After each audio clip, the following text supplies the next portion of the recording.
الحمد لله والثناء لله والصلاة والسلام على رسول الله وعلى آله وأصحابه ومن والاه. أما بعد، waxaynu ku dhex jirnay axaadiidtii ka warramaysay jumcada iyo axkaamteeda iyo aadaabteeda.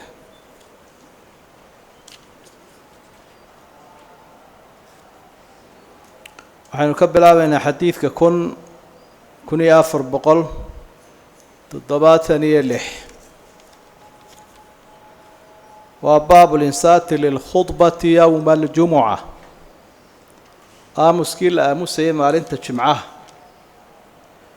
iyo aadaabta wanaagsani inay tahay qofku inaanu hadal mar haddii khadiibku hadlayo. hadal ma dheera. wamaa jacala allahu lirajuli min qalbayni fii jawfi laabina laba ula. markaa qofku hadduu hadalla iyo hawl kala galo dhagaysigii khudbaddaa dhaafaya. waa aadaabtii 14 ama aan idhaahnay 15 meelahaasaynu maraynay. can abi hurayrata can الnabiyi salى اllahu عalayhi wasalama qaal, rasuulkeennu wuxuu uhi man iqtasala huma ata aljumuca. qofka intuu maydho jumcada taga, iyaday fiican tahayna inuu isku dhowda, fasallaa maa qudira lah, kadibna tukada wixii salaado ilaahay u qorsheeyuu qadaray intay doonto ha ahaato. huma ansata xataa yafruqa min aljumuca. aamusoo khadiibka dhagaystaa ilaa uu jumcada dhammaysto.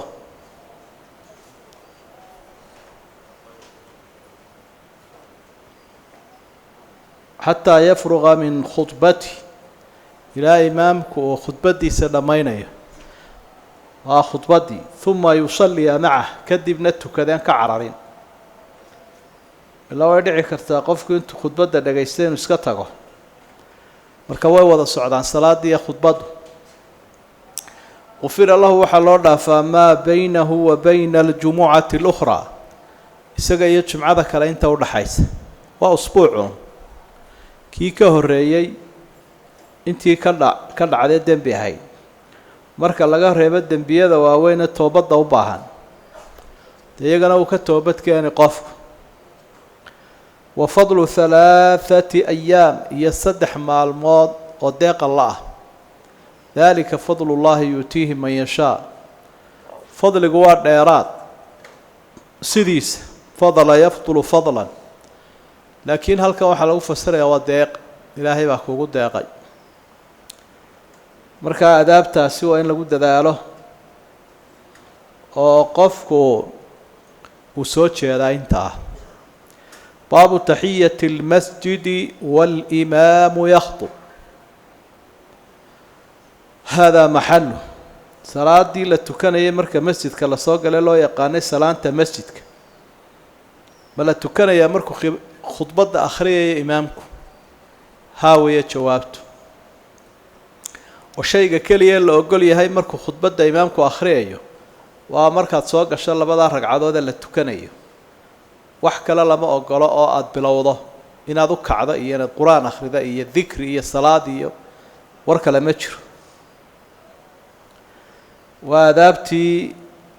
aynu ku dhex jirnay aladab 14 ama 15. saxiixaynku ku sugaya xadiidkani can jaabir bni cabdillaahi radia allahu canhuma. isagiiyo aabbihiisii cabdillaahi iyo shahiidayba allaha ka raalli noqday. qaala wuxuu uhi qaala rasuulu llahi sala allahu calayhi wasalama wa huwa yakhdub. nebiga oo xaaladdaa ku suganoo khudbadaynayaa sidan yidhi: idaa jaa'a axadukum walimaamu yakhdub. muslimiinta haddaatiin markuu midka yimaado iyada oo khudbadda uu wada imaamku, aw qad kharaj, ama uu baxo midkiin. macnaha idaa jaa'a aw qad kharaj, ama markuu baxaba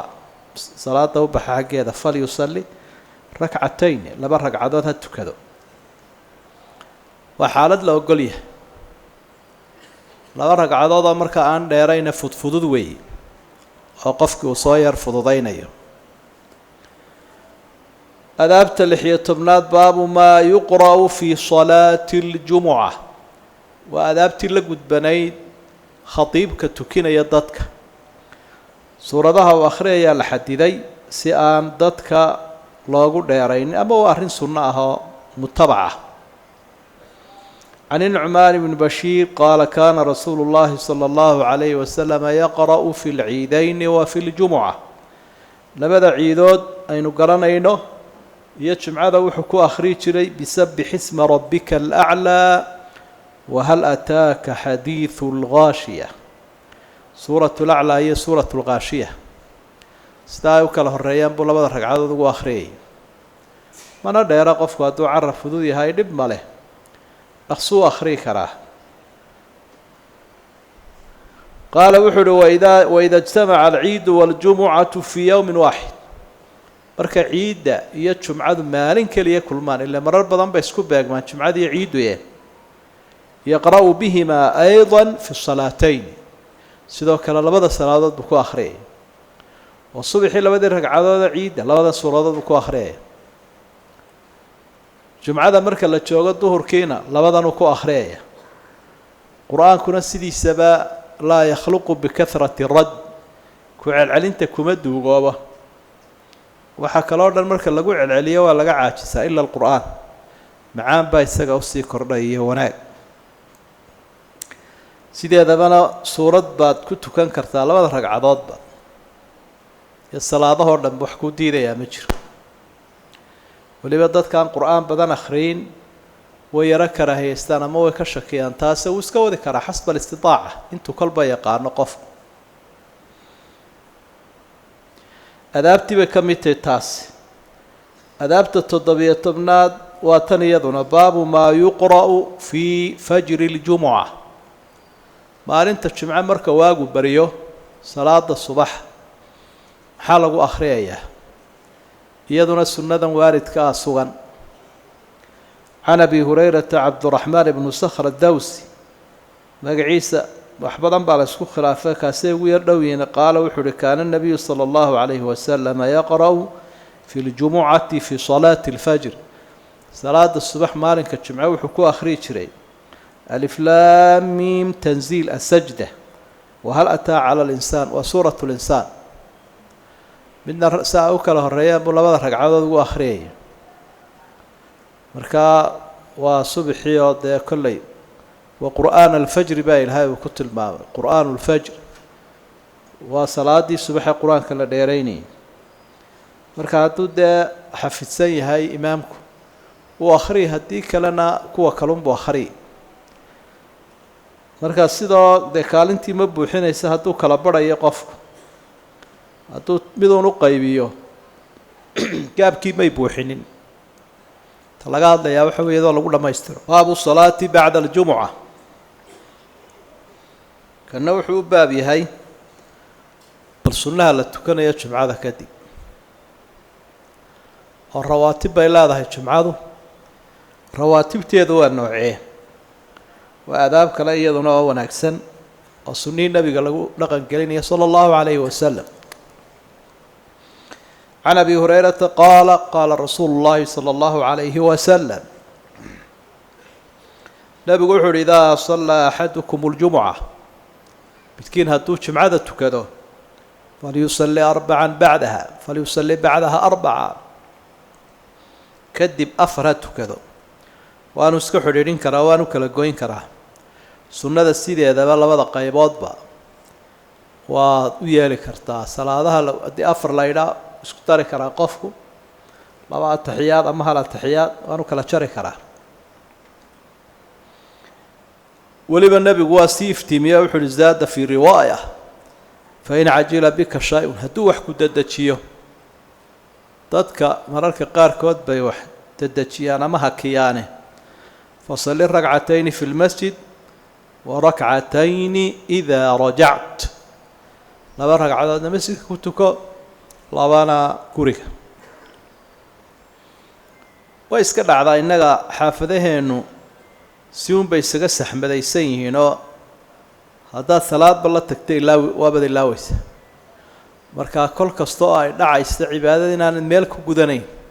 halka ku dhib yarun baad ku samaynaysa salaadii cishaay haddaana tukanad xaafadda tagto dadku waxay isaga badan inay laawaanba gebigeeda howlo kalaa ka socda iyo waxsiryanaya ciyaal iyo dumar iyo booq iyo hawl kale la galaya taasina markaa waa adaabtii baynu haynaa weli can ibn muslim baa wariyay xadiidkan macaanida axaadiid erayadoo iska wada waadix way soo noqnoqdeen saa daraaddeed baan iska fududaynaynaa can ibni jurayj qaala wuxuu uhi akhbaranii cumar ibnu caطaa ibnu abi lkhuwaar ninkaasi waxa uu ii sheegay buu ihi ana naafica bna jubayr arsalahu wuxuu u diray naafic baa diraya cumar ila saa'ib ibnu ukhti namir ninkaasuu u diray ibnu jurayj wuu warinayaa ninka la dirayna waa caطaa waxaan leehay cumar ibnu caطaa ninka dirayna waa naafic ibnu jubayr waxaa cidda loo dirayna waa saa'ib yas'aluhu wuxuu weydiinayaa saa'ib can shayin shay ra'aahu saa'ib wuu ku arkay minhu xaggiisa mucaawiyatu fi salaa saa'ib oo salaada dhexdeeda wax sameeyey oo mucaawiya uu ku arkay amiirulmu'miniinka ayaa yihi warwarkaasaanu kaa maqalay inuu mucaawiya kugu qabsaday saa'ibo we bal nooga soo waran sidaasii buu naafic leeyahay yas'aluhu wuxuu weydiinayaa ninka la yidhaahdo naafic ciddan uu diray baa weydiinaysee can shayin shay buu weydiinayaa ra'aahu shayga uu ku arkay minhu xagga ninkan isaga laga warramayo mucaawiyatu baa ku arkay fi salaa waaya shaygiina waa la sheegi faqaala wuxuu uhi nacam waa jiraa warka aniya mucaawiyana dhex maray sallaytu macahu ljumucata fi lmaqsuura mucaawiye ayaan kula tukaday maqsuurada maqsuuradu waxa weeye meel kooban oo madaxda loo xidhi jiray markay masjidka ku tukanayaan ayaa meel yar oo difaac xidhana loo samayn jiray culimadii casrigaasina way u fatwoodeen waa meel lagu ilaalinaya ama ciddii dili lahayd oo kale ilaa ninkii khawaarijta ka mid ahaaba mucaawiye waa kii u baxsadee dirqi ku sigaya waa sidii lagu dilay cali iyo cumaryaba marka beryihii dambe go-aan bay ku qaateen meel ay isku difaacaan oo salaadiina ummadda lala tukado xidhanna falamaa sallama alimaamu qumtu fii maqaami markii imaamkii salaaddii uu ka baxay ayaan anigu istaagay buui anigiioo dee mucaawiye ka agdhowo meeshii xidhnayd kula tukanaya wasallaytu markaasaan salaad tukaday sunno ahoo ku xidhiidhsan faralkii falamaa dakhala arsala ilaya faqaal markii uu meeshiisii galay uu u socday buu cidii soo diray wuxuu igu yidhi laa tacud limaa facalta sidaa aada samaysay ha ku noqonin saa'ibow idaa sallayta aljumucata falaa tasilhaa bisalaati marka aada saa'ibow salaada jumcaha tukata mid kale deg deg ha ugu xidhiidhin xataa takallama aw takhruj labadii to-ood baa mid takhfiif loo jaray xataa tatakallama ahayd la soo gaabiyay xataa takallama aw takhruj jeero ama aada hadasho ama aada meesha ka kacdo mar haddaad falal tukato dee ha ku xidhiidhinin sunne booskaa la bedelaa ama waa la hadlaa faasil baa la sameeyaa faina rasuula اllahi salى اllahu عalayhi wasalama amaranaa bidalik nebi maxamed baa sidaana faray buuri anigaygani waxaan isaga kaa sheegaya maaha waa daliil baan hayaa buun amaranaa wuxuuna faray weeye waad ka bedeli wuun allaa nuusila salaatan bisalaatin ama allaa tuusala salaatun bisalaa inaan salaad lagu xidhiidhin xataa natakallama aw nakhruj jeeraanu meesha ka kacno ama hadalno marka nimayow naafic baa ninkaa intuu diray yidhi warba saa'ibo warkaasaan maqlay inuu idisdhex maray adigiiyo mucaawiye nooga soo jawaab waanu uga soo jawaabay sidaasaana warkii noqday marka ninkaa isaga camru bnu cataa iyo naafic ibnu jubayr ibnu mudcim labadooduba dee waa taabiciintii ajilladaha saa'ibkanina waa saa'ib ibnu yaziid oo asxaabi da-yar ahaa nebigu markii uu xajay sala allahu calayhi wasalam 7 jir meelahaasuu ahaa aabbihii baa waday sidaa daraaddeed waxaa lagu tiriyey inuu asxaabi yahay kol hadduu dee nebigaba arkay waxba yuu ka warinaya asxaabta waaweynna waxbuu ka warin jiray saa'ib ibnu yaziid halkan la yidhi ibnu ukhti namir waa laqab ay leedahay qabiiladooda ama awowyaashiisii shishe ayaa lahaa markaasaa isaga magaca noocaasa lagu soo riixay marka halkii uu ka odhan lahaa saa'ib ibnu yaziid ayuu saa'ib ibnu ukhti namir saas sheegay markaa isna waa saxaabi kuwa kalena waa taabiciin intaasina waa tarjamo kooban oo la xidhiidha raggan wax kala wariyey si aada fikrad uga qaadato waana rag ajillo ah oo doonaya cilmiga xadiidka inay asxaabtan ay la kulmeen dee ka faa'iidaystaan baabu ruksati bicadami xuduuri اljumucati fi lmadar waxaa ruksad iyo fasax laga bixiyey jumcada in lasoo xaadiro marka roob jiro sidii jamcaba fasaxa dadka looga siiyey mar haddii maalintaa roob da-ayo oo aan la iman karaynin waa jumcadii la yskaga maqnaanaya can cabdillaahi bni xaarif qaala qaala bnu cabaasin limu'adinihi fii yowmi matiir cabdullaahi bnu cabbaas ninkii mu-adinkiisa ahaa wuxuu ku yidhi maalin roob jiro idaa qulta ashhadu anna muxammadan rasuulu ullah markaad sidaa tidhaahdo inaad halkaa marayso adaanka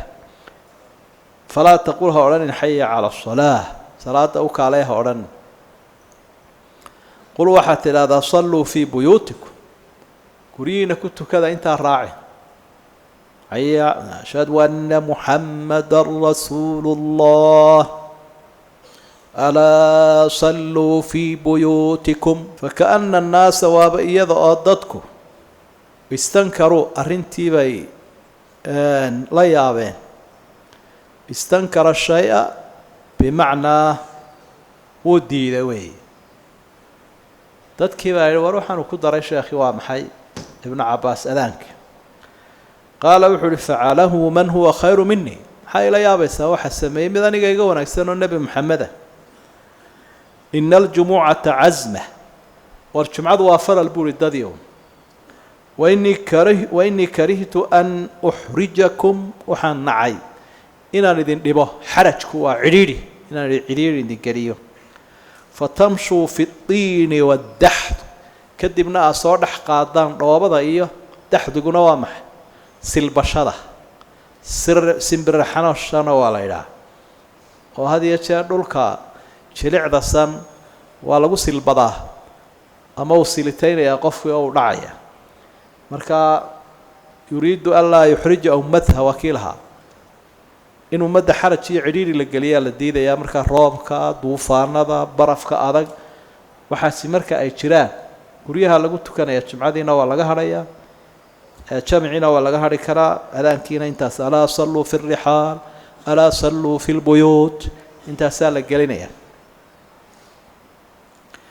marka aadaabtii baynu ku dhex jirnaa baabu wujuubi اljumucati waاtagliidi fi tarkiha jumcada waxaynu soo aragnay fadligeeda fadligaasi wuxuu u taagnaa targiib waxaynu soo aragnay xukumkeedu inuu waajib aha idaa nuudiya lisalaati min yowmi اljumucati fascaw ilaa dikri اllah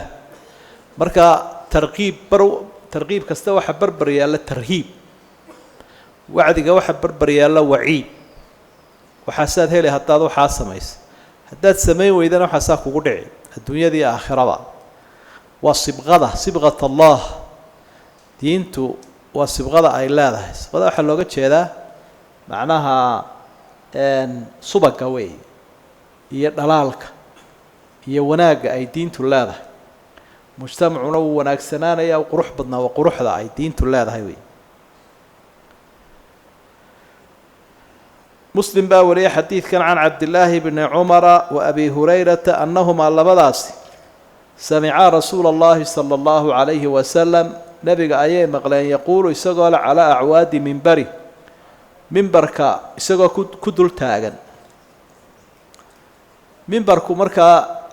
عود أعواد عودك لوح أعوادنا وحويان وقريه وكسر إسلام منبرك حنا يسقى منبرك فوشن أيها النبي وحولها لا ينتهين أقوام والله إن يسكدين دونان دتك قاركود عن ودعهم الجمعات جمعة أي كتجيان جمعوين كتجيان والله إن رجع قاركود أما يسكدين دونان أو لا يختمن الله على قلوبهم أما إلى هاي قلبي قود الدبولي ثم لا يكونن من الغافلين markaasay ka mid noqon doonaan kuwa ka dhacsan sirta nolosha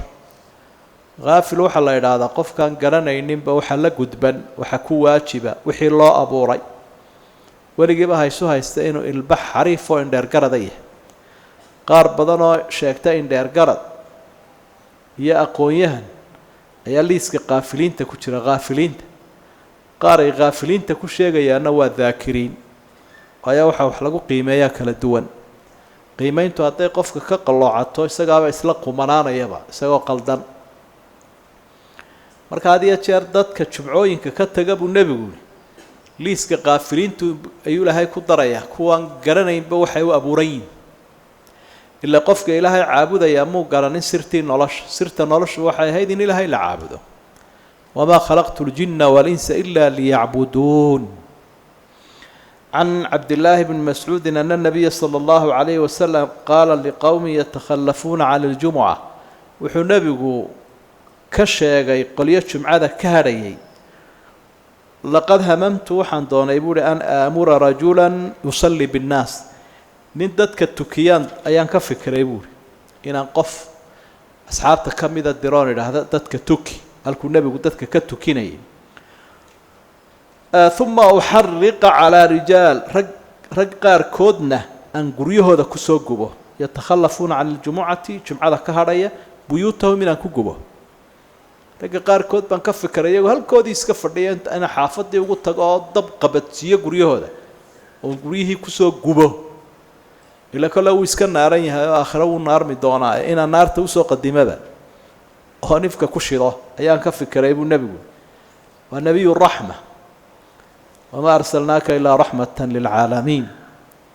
تبارك الذي نزل الفرقان على عبده ليكون للعالمين نذيرا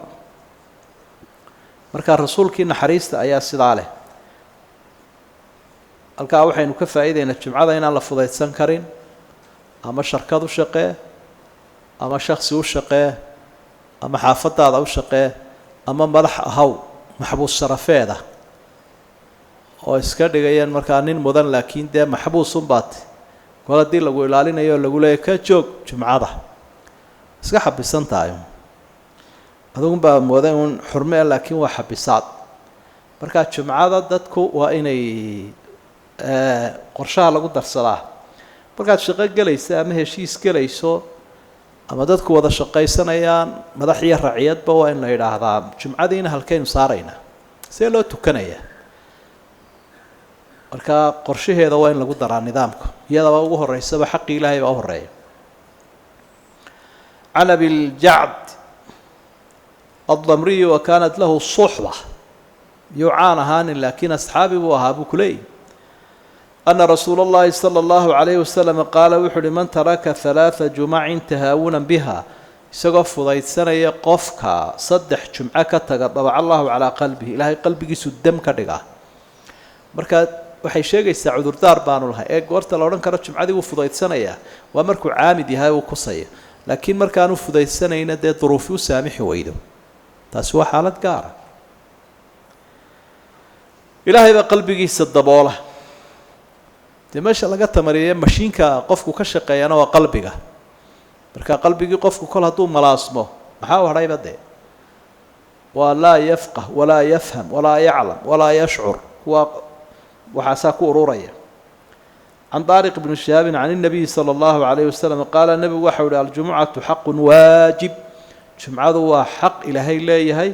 وكواجبي على كل مسلم ننك صوى مسلمة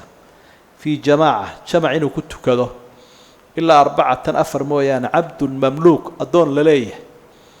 وأدون كاستين مامور يتصرف ماله أو امرأة روح تمرة أو شبي أما المير أو مريض أما قفبك قفكي مسافر كهانة ده والله من dad kaasun buu nabigu ka soo reebay wixii sharcigu ka soo reebay jumcadu cid ay ku waajibtay waa inuu si diyaariyaa tukadaa wixii farsamo kale waa halkeeda baabu tahriim adaabtii baynu ku jirnaa 21 baabu tahriim albay'i waqta aljumca marka jumcada la tukanaya inaan waxba la iibin karin bay quraan iyo xadiisba isku waafaqeen qaala allahu tacaala ilaahay baa wuxuu yidhi idaa nuudiya lisalaati من يوم الجمعة مركا الله نواقو مالك الجمعة صلاة وأذانك الضنباء فاسعوا إلى ذكر الله ودخصدا حسك إلهي وجمعة وذروا البيع نهي بعد عاي كتاقا ألابت الإيبينيو وحال الله وحي إيبيني سام راف وإنو الشيء دانا وحي لك ليبسدا واختقات جمعة لو تشير حكم كيس عن ابن عباس قال وحولي يحرم البيع حينئذ waxaynu ka fahmnay nahyiga ilaahay inuu xaraam yahay iibku iibabka la xaaraantinimeeyay quraanka iyo xadiidka ayuu ku jira iibkan waqtiga isaga ah وعن عطاء isaguna imaamkaasi qaala wuxuu tahrumu sinaacatu kulluha iibka qura arintu maaha farsamooyinkuna waa la mid haduu raada anigu de adar warshad baan haystaa ama kabahan tolaya ama birban garaacaya ama geerashkan waxban alxamaya de horta taga kuwiina loo sheegay la yiri ibka loo diiday waa noociinan bacamsariga buu ku jiraa burisna qofkii ku waajibay jumcadu ay ku waajibtay hadaa doonto shir fadhi shirkii baa soconaya golaha shirkii baa soconaya shirkada waxa doonto sheeg maxaa ku mashquuliye weeye macduur mar hadaan ahayn oo cudurdaar lahayn shaqada doonto hayo beecani wuxuu u taagan yahay wax kasto qofka mashquulinaya waa xaraam وعن الزهري محمد بن شهاب الزهري تابعي قاسنا قال وحول إذا أذن المؤذن يوم الجمعة وهو مسافر مؤذن كيبا أذامي قفكي نسفر بوكو تشراه فعليه أن يشهد وحال لقى ممارمانين وجمعة حاضره يكون واجب لكن ده قوانين وتو كذا ما وأن قفكي جمعة كفا إذا استا مسافر كه مركز سيدا أي مدنا أي راعية وحيابها صور لقى قياسنا يا آيات لقى فهميه وحلا يدعو مفهوم الموافقة الأولوية أو المساوية لا يقعنا في علم أصولك وهذا الكمرك على الشيء وحلا منطوق يا مفهوم منطوقي وكآيات وأي شيكتي وحيابا مفهومة لقى فهمية أو أما كسي مضان أما اللمدة كاكو أنه اللمد صناعات كي وحي كالوردن باعي لمدي أذابت اللباتن يلا باب استقبال الإمام وهو يخطب إمام كي مركا وخطبتين يا إن لقابر أو لقبكت أو هذا الكيس اللواليه عن ابن مسعود قال وحر كان رسول الله صلى الله عليه وسلم إذا استوى على المنبر استقبلناه بوجوهنا وجهك يجا نسينشر النبي توس مركا أو منبرك كتاغي marka isaguna dadku qaabilaya ka sii jeesan maayo iyaguna isaga way qaabilayaan waxa mushaahadada la yiraahdaa laha ta'thir eegmadu iyo dhagaysigu way kala duwan maqalkiyo muuqaalka maqalka leeyahay dadka saameyn weyn waxa kaga fiican xagga saameynta muuqaalka lidalik ba idaacadihi laga soo guuro tiifiyadii loo soo guuray iyo muuqaalada oo muuqaalku maskaxda aad buu raadeeyaa ليس الرأي كالمخبر قفك وحركي لمد بها كلا ورمي نبي موسى عليه السلام والله إلهي بأو شاقين قولدي سيقال وبين يدي بالدول فرديان لو حانتي سوي سكوت لكن مرة الله مركو عاركين ما يشفوا الحمادة كده عدو إيش الساري واكي وألقل الواح واكي كب العبي هارون تأثير يسامين قاربي كل هذا أذابتاسay kamid tahay oo de qofka meel iskaga fooraro iyo kameelaha u jeeda iyo la haysta way farqi baa u dhaxeeya adaabtii baynu ku jirnaa 23 baabu ziinati liyawmi ljumuca in jumcada la isu soo qurxiyo oo qofku dharka wanaagsan u helayo iyo kabaha fiican u helayo iyo cadarka fiican u helayo iyo nadaafada ugu wanaagsan inuu isu soo raacsado عن عبد الله بن السلام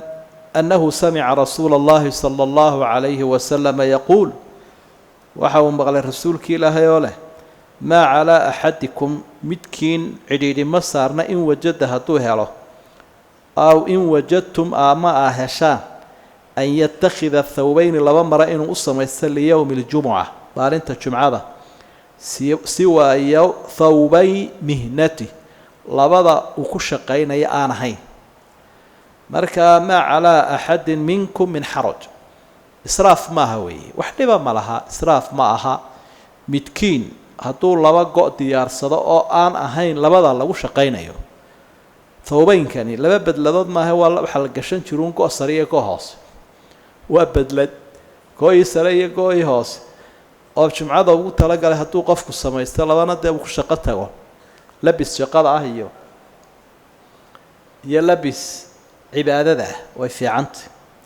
ساسنا وكلت ونادا سوى الثوب مهنتي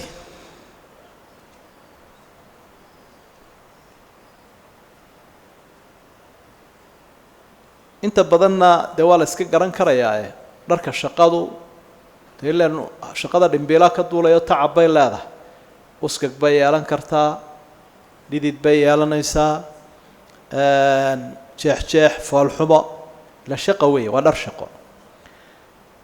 sidaas fiican qofka halka haduu geerash hayo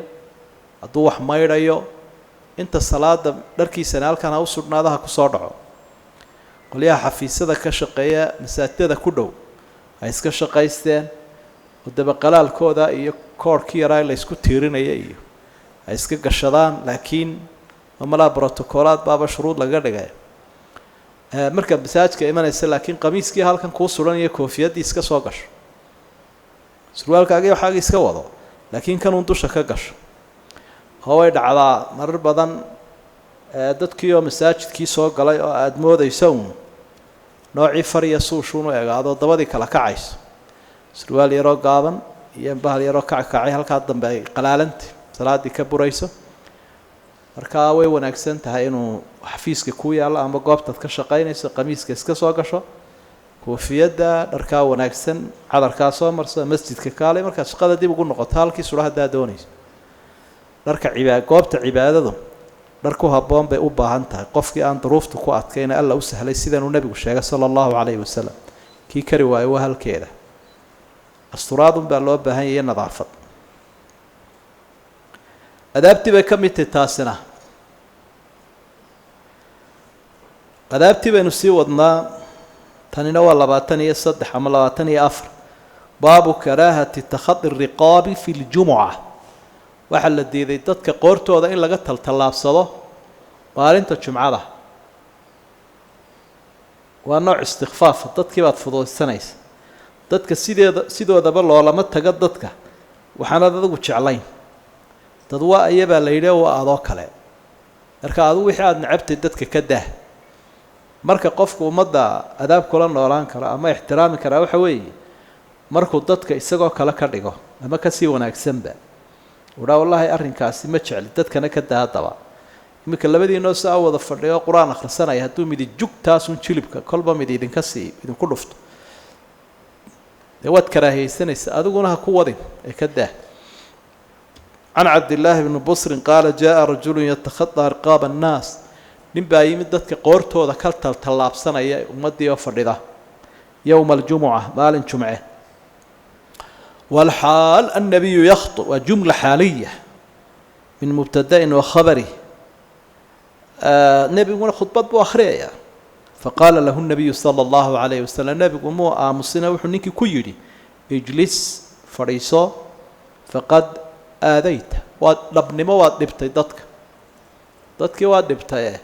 bal ka fariisay buu dhibka si wadina waana habsaantay waana dhibta marka khatiibku marka wacida kaliya loo ogol yahay inuu hadlo oo isagu hadduu dadka saxaya ama wax jahaynayo hebelow miyaa tukata taxiyatulmasjidkii maya u kacoo tuko waar ka fadhiisa dadka waar dee warsiga jooji waktigiisii maaha bannaanka ku sug dadka oo khatiibku wuu sixi karaa dadka ilaa waa kii la dhegaysanaya adaabta 26 baabu nucaasi fi salaati اljumuca lulada ayaa laga hadlay qofku hadduu luloodo oo dadku isku wada amood maaheen dad baa enerjigooda iyo tamartu yar tahay qaar baa xanuunsanaya qaar baa da-weyn qaar baa soo daalay markaa qof baa luloonaya ama hadduu qofku siiba goor hore yimaadana dee lula way qabanaysaa dabcan qofka islaado waqtiga ka yar faa'iideeya goor hore yimaada lula qabanaysa can ibni cumara qaala samictu rasuula allahi sala allahu calayhi wasalam rasuulkii ilaahay baan maqlay buuhi yaquulu isagoo leh idaa nacasa axadukum wahuwa fi lmasjid markuu midkiin masaajidka isagoo ku jira luloodo lulada waa la garanayaae waa hurdada horaanteeda nawm iyo nucaas baa la idhaha nucaaskaa ku qabanaya oo waad yaro nacasoobaysaa ilaa nacaskuba qalbigu ka luloonayaa haddaad nacas maqasho isaga qudhiisa lulunbaa haysa xagga nolosha ah marka nucaasku markuu ku qabto haddaad meesha ka kacin ama aag bedelanin noomunbaa ku xigaya hurdo sinana waa la yidhaahdaa nucaaska laa ta'khuduhu sinatun walaa nawm saasay u kala horeeya falyataxawal min majlisihi dalik goobtaa laga helay ha ka kaco falyataxawal ha ka aag bedesho min majlisihi daalika goobtaa uu fadhiyo ilaa gayrihi meel kale ha u bedesho oo halkan kiibaa gujeeyay oo injection iyo irbada iyo waxba ku daldalay inkaar qabihiye shaydaan gaaye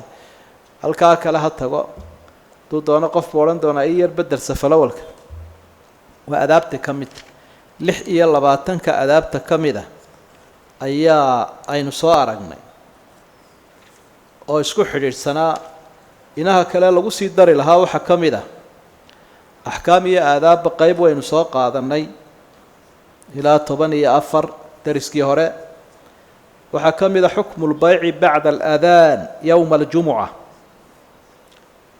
haddii ay dhacdaba wixii loo diiday dadku inay sameeyaan ilaan dadku waxaa la yidhaahdaa kullu mamnuucin marquub dad badan unbaa waxa loo diida ka helaba markaa hadduu qofkii iibkii loo diiday uu sameeyo maalinta jimcada iyada oo dee salaadii la tukanayo ama khudbaddii la akhriyayo iibkaasi garanaya inuu xaaraam yahay cinda aljamiic culimada islaamka oo dhan oo dee qur-aankii baaba caddeeyey iibkaasi miyuu burayaa mise ma burayo madaahibta kolka la eego waxaa ku tegay inuu iibkaasi burayo maalikiyada iyo xanaabilada qofkii jumcadu ay ku waajibtay idaa baashara fi lbayci waqta aljumuca yabtulu baycu iibkiisaasi wuu buray hadday gaari kala iibsadeen muu ansixinba nin waliba wixiisii buu leeyahay haddii la idhaha iibku wuu buray fasakh baa jiro qof waliba wixiisii buu leeyahay kii lacagtuna lacagtii kii gaarhiguna gaarhigii waa tusaale waa se dadka ay ku waajibaysa dadkii aanay ku waajibin jumcadu maaha kuwa laga hadlaya waxaa kaloo adaabta ka mid ahoo labaad ama aan idhaahnee fadliga ilaahay altawfiiqu min allahi subxaanah jumcada inuu ilaahay waafajiyey ummadda islaamka hadaana allahu liyowmi اljumuca ilaahay baa inagu hanuuniyey buu nebigu uhi yahuud iyo kristankana wuu seejiyey jumcada walhidaayatu tawfiiqu min allah hidaayadu xariifnimo iyo xoog xoog maahe waa waafajin ilaahay ahlu jannuhu markay faraxsan yihiin maxay leeyihin alxamdu lilahi aladii hadaana lihada wamaa kuna linahtadiya lowlaa an hadaana allah waar xirfad iyo xeelad maahayn efkii markaynu joogno waxaanoo jannaa ilaahay baa inagu soo hagay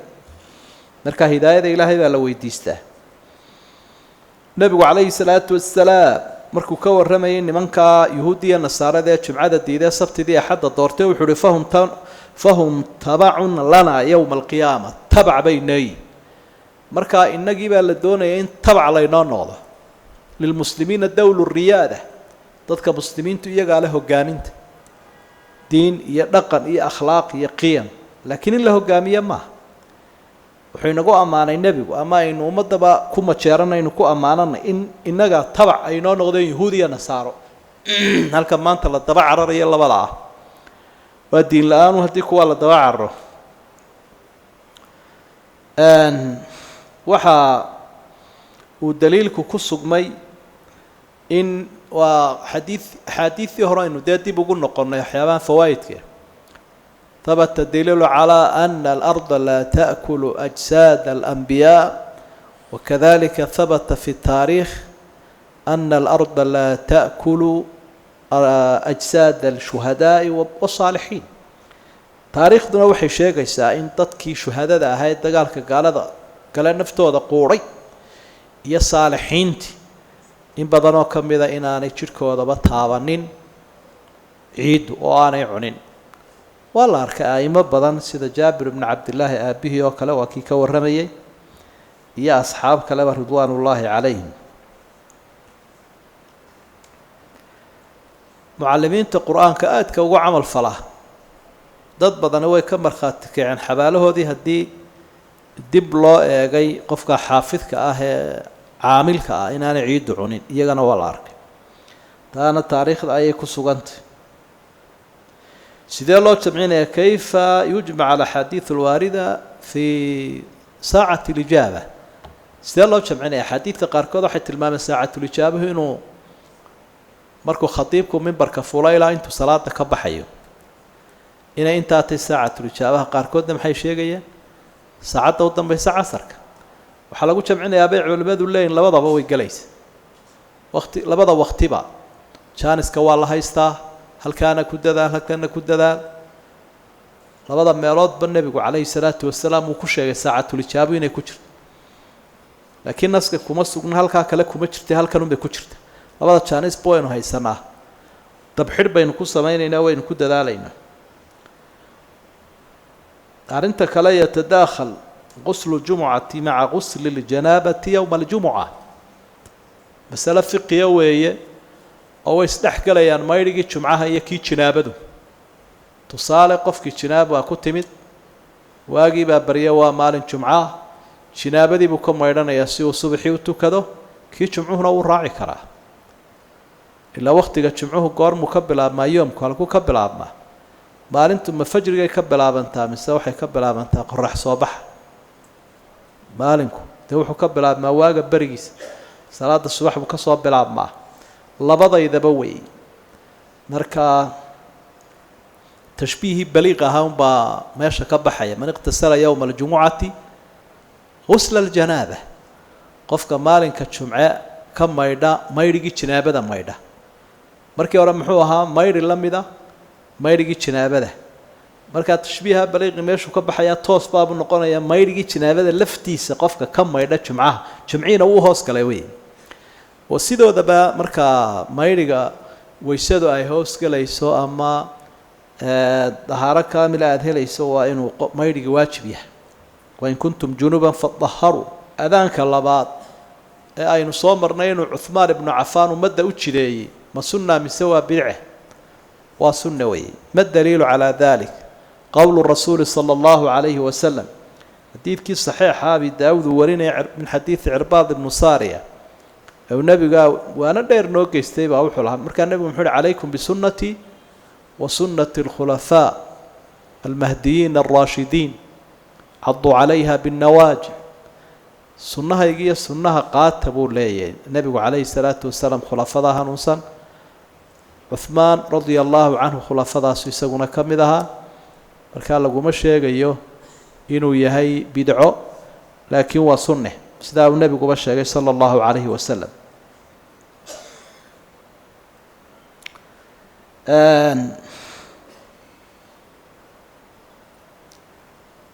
waxaa kaloo sii muujinaya fahabata alamru calaa dalik.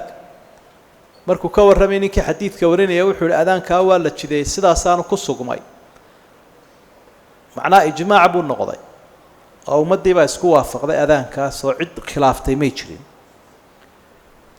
waxaa kaloo isaguna waxyaabaha masaa'ilka ka mid ah nebigu sala allahu calayhi wasalam markii uu ka warramayey qofka muslimka ah wuxuu yihi aniga ayaa qof kastoo mu'mina naftiisa ka xiga. ilaa axaadiidtii hore aynu dib ugu noqonaya. fawaa'idkii ka dheeraadka ahaa aniga qof kastoo mu'mina awlaa binafsi naftiisa ka xiga buuli waxay isweydiin la siduu uga xigaa dee wuxuu kaaga xigaa nebigu nabadgelyo ku wadaa wa nafsuka tajuruka ila alhalaag naftaaduna halaag bay kugu wadaa iyadu naar bay kugu wadaa nebiguna jannu kugu wadaa annabiyu awlaa bilmu'miniina min anfusihim nafta ilaahay markuu sifeynaya wuxuu uhi ina annafsa la ammaaratun bisuu nebiguna ya'muruka wa huwa aamirun bilkhayr markaa farqigaasaa udhexeeya saa daraaddeed naftaada inaad ka jeclaato nebiga weeye waa sababta lagu yidhi nebiga jeclow in ka badan naftaada ka horraysii ilaan isagaa dantaada hayee baashani dantaada ma haysee waa tan ku derderaysa waxaa kaloo aada u cajiiba caalamka laguma hayo madax iyo waalid iyo raciyadba cid tidhaahda aniga wixii dhib uun ila yimaada dheeftana haysta muxuu nebigu yihi sala allahu calayhi wasalam qofkii dayn lagu leeyahay aniga ha ii keeno qofkii maxaanku idhahdaa dhaxal iyo waxna isagiiyo ehelkiisu ha kala qaybsa ehelkiisaa le buuli laakiin aniga wixii diyaac iyo dayntuun ii keeno dadka idinka dayacanna anaa deberaya daymahana anaa idinka bixinaya bal soo hel madax iyo waalid yidhaahda mushkiladuun soo waarida aniga wixii mushkiladahun ii keeno oo wixii macnolana haysta idinku waalidkaadaan kaa yeelayn wuxuu kule wareedhe dee waan ku koriyo waxaan kuu korinaya inaan kaa faa'iida dee marka adigu soo bad wixii aan samafal kuu sameeyey madaxduna waxa ay leeyihiin noos aan idiin samafalno idinkuna na doorta saasay u soconaysa marka wax la arkay maaha nebiga calayhi salaatu wasalaam kaalintaa ummadda ugu jiro waxiid fii nawci saa daraaddeed baa uu nebigu yihi qofku ilaa uu naftiisii ehelkiisa iga jeclaada iimaankii ma dhammaystirin xuquuqdiisana in la hirgeliya way rasuulka sala allahu calayhi wasalam waxaa kaloo masaa'ilkaas ka mida malaa 10 iyo waxbay maraysaaye haddii la yidhi qofkii marka imaamku uu khudbadda wado yuu hadlin haddii la yidhi wax ma ishaari karaa hal tajuusu lishaaratu lishakhsi fi lkhudba qof la saxayo ama wax qalday ama buuqay aan sita ha odhan aamus waynu soo aragnay qofka aamus yidhaahdaana laqwi buu ku dhacay ma loo ishaari karaa ha waa loo ishaari karaa asxaabta in badan oo ka midiina way sameeyeen cabdillaahi bnu cumar baa ka mid ahaa marka ay qof wax u tilmaamayaan ishaaray siin jireen oo markuu qofku tukanayaba dee cidda uu baraarujinaya ishaaro wuu siinayay lamuu hadlayn ishaaro wuu siinayay adoo tukanayaad ishaaro bixinaysa adiga oo jumcadii dhagaysanayana mid dawarsaday ama mid buuqay war dadka ka fadhiisa waad odhan karta adigoo ishaaraya waa kaa shiraazi halkaa marka uu kaga warramayo ayaa waxa uu leeyahay bali dariiqu an yushiira ilayhi biyadihi idaa amarahu bisukuut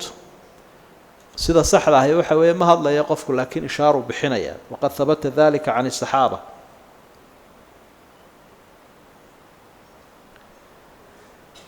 ugu dambayntii salaada ka hor la tukanayo jumcaha maxay noqonaysaa xukunkeedu jumhuurtu waxay qabaan inaanay jumcadu lahayn raatibo ka horeysa sunno ka horeeya jumcuhu ma laha sida salaadaha kaloo marka la aadaamo sunno ka horeeya male dee waqtigii nebigana aadaankii iyo khudbaddii baaba wada socday a'imada qaarkood sida madhab shaaficiye oo kale waxay leeyihiin way leedahay 2 ragcadood ama 4 intii duhurka la tukan lahaa ka hor oo kale oo waxay ka qiyaasanayaan dee duhurkiiba bedeshay bay leeyihin jumcadu markaa duhurku wuxuu lahaa iyaduna way leedahay waa masale khilaafiya laakiin dee xadiidku kuma cadda allahuma in la yidhaahdo un mooyaane uma sallaa maa qudira lahu qofkii hadduu tukado wixii loo qadaray dee wixii laguu qadaree laguu ogolaa salaad ilaa halkuu soo soconayay dee wuxuu soo soconayay ilaa adaanka dambe ayaa la ogolaa inaad sii wado marka adaanka dambena dee markuu khatiibku fuulo ayaa la odhanayay marka adaankii hore dee waktigii lagu joojinayay kuma ma aha markaa marka adigoon raatibo u niyoonaynin sunnihii mudlaqa ahaa eed soo waday wuu geli karaa halkaa raatibo jumcadu ay leedoo ka horeeya adigoo aan u eegaynin nebigu wuxuu leeyahay salaada wixii loo qadaray qofka soo wada halkuu ku joojinayay ilaa marka uu khatiibku mimbarka fuulu ku joojinayay marka adaankii hore inay soo dhaafi karaysaa halkaa ka arkaysa markaa sunnihii caamkaa la tukanayay waaya intaasi waxa weeye jumcadii iyo aadaabteedii oo ilaa dhowr iyo konton baynu soo sheegnay intan aynu ilxaaqinay iyo intaa kitaabku sheegayba waa axkaam iyo aadaam wada socda alfaslu lawal baabu salaat lciid ayaynu in yar ka qaadanaynaa beyjkaa hore alfaslu thaani fasalka labaad waxa weeye salaatu lciidayn labadii ciidood salaadii la tukanaya sunnaha ahaa markaa salaadihii sunnaha baynu dib ugu noqonnay baabu salaati alciidi qabla aljumuca iyadana waa aadaabteed iyo axkaam baabu salaati alciidi qabla alkhudba ciidda waxaa la tukanayaa khudbadda ka hor ta halkaa way kaga duwantahay jumcada marka ciidda la tukadaa khudbaddu ka dambaynaysa can ibni cumara qaala wuxuu uhi kaana rasuulu llahi sala allahu calayhi wasalam nebi moxamed wuxuu ahaa wa abuu bakrin wa cumaru iyo labadaa khaliifa ka dambeeyey yusalluuna alciidayni qabla aljumuca qabla alkhudba yusalluuna alciidayn labada ciidood bay tukanayeen ciid uladxaa wa ciid ulfidri khudbadda ka hor khudbadduna way dambaynaysa salaaduna way horreynaysa labadaa ciidood hadyigii nebiga iyo khulafada saasuu ahaa وفي رواية للبخاري أن رسول الله صلى الله عليه وسلم كان وحى يسلم كذا في الأضحى والفطر ثم يخطب بعد الصلاة انتو لبدا عيدوت كذا سنها لبدا ركعادودا أيو كدب نددك وخطبتين